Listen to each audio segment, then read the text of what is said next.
And the hope are the toes turned up the whole time.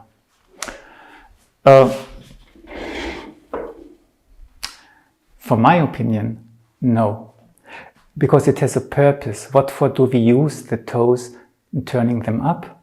In a way, what we are looking for are that the forces, the healthy forces, are represented by streams which come from below. These energies, these are expanding energies. These are our resources, which those we can go forward. Yeah? We very often use those, but then we get exhausted. If we work with those forces, they are endless.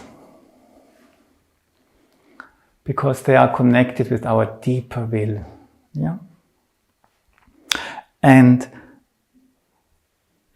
in a way we want to open up for energy which wants to help us, energy, warmth qualities, light qualities, streaming from above in a different way than we normally have our ideas working in us.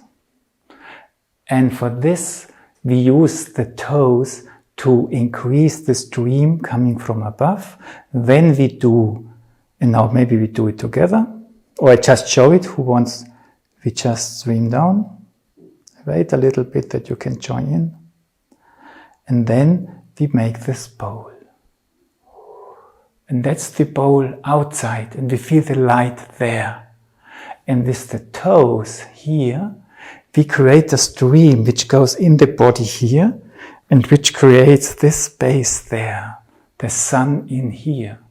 So we have the outside bowl there, and the toes are used to make our heart, the space for our heart, big and cozy.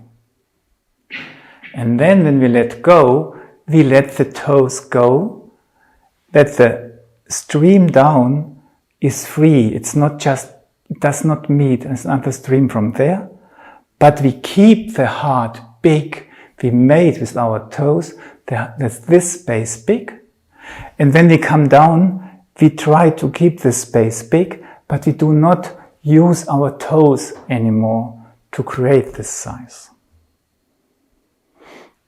And when you come down and inwardly and you reach your legs, you might even feel that as soon as you penetrate into your lower body and your legs, you even start leaning forward again. And actually this exercise ends with leaning forward again a little bit, but it happens by itself because you reconnect very much the stream from above with your lower being, or the lower parts of your body.